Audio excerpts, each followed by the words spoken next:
Merci Monsieur le Président, Monsieur le Ministre, mes chers collègues, en saluant bien sûr le travail de nos rapporteurs, Stéphane Sautarel pour la Commission des Finances et Hervé Reynaud pour la Commission des Lois, partagé avec les collègues de ces deux commissions, les présidents de la Commission des Finances et Madame la Présidente de la Commission des Lois.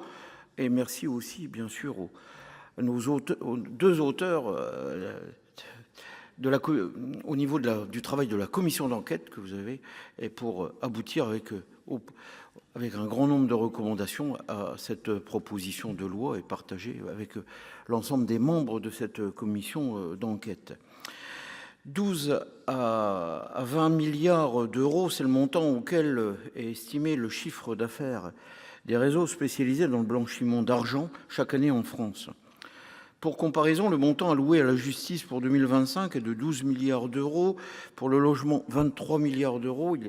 Il est inacceptable de laisser cette situation perdurer.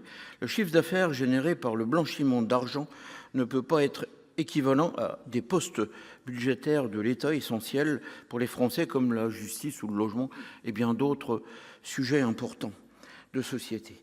Au total, le montant des flux annuels issus des trafics et recyclés dans les circuits légaux serait compris entre 38 et 58 milliards d'euros par an pour un taux de récupération par l'État, ça a été rappelé par plusieurs de nos collègues, estimé à seulement 2%. Vous l'avez indiqué également, Monsieur le Ministre.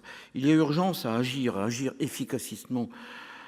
Tel est l'enjeu de cette proposition de loi pour la sécurisation juridique des structures économique face au risque de blanchiment. C'est pourquoi on tient vraiment à rappeler, saluer ce travail mené par les sénateurs à l'origine de ce texte, Nathalie Goulet et Raphaël Daubet. Vous avez été en première ligne avec vos collègues dans le cadre de cette commission d'enquête qui vise à évaluer les outils de la lutte contre la délinquance financière, la criminalité organisée et les contournements de sanctions internationales en tant que rapporteur président de cette commission d'enquête, qui a dressé plusieurs constats, dont notamment le fait que les structures éphémères, les prête-noms fictifs ou encore l'usage des néobanques non agréées sont des leviers d'action pour les auteurs d'infractions financières d'ampleur. À l'issue des travaux de la commission d'enquête, 50 recommandations ont été émises. Ça montre vraiment tout votre travail d'audition et de travail partagé, articulé autour de 3 axes. Nécessité d'une meilleure compréhension du blanchiment, la définition d'une stratégie de lutte efficace contre le blanchiment et le développement de la coopération internationale, ce qui est aussi très vaste. La présente proposition de loi s'inspire de certaines de vos recommandations, mais se concentre sur un champ plus restreint.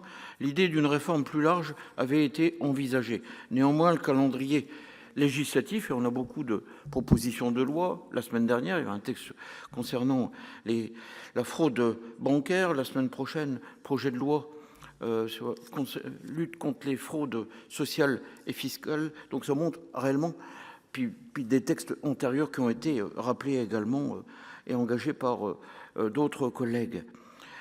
Et pour arriver à des textes plus ciblés afin d'apporter des réponses rapides. Ainsi, le principal objectif de ce texte est de donner aux autorités les moyens juridiques de mieux lutter contre les dérives entrepreneuriales liées à la criminalité financière.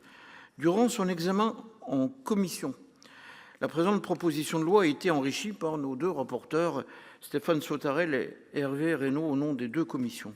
Je salue leur travail, qui a eu pour principal objectif d'assurer une mise en œuvre du texte fluide et sécurisé juridiquement dans la lignée des recommandations de plusieurs services administratifs qui ont été cités et concernés par le déploiement de cette proposition de loi. Monsieur le ministre, vous avez cité Tracfin, la Direction générale des finances publiques, l'administration des douanes, je témoigne puisque dans les Ardennes, on est un département frontalier et aussi beaucoup d'autres services et administrations concernées. Ce fut le cas par exemple pour l'article 4.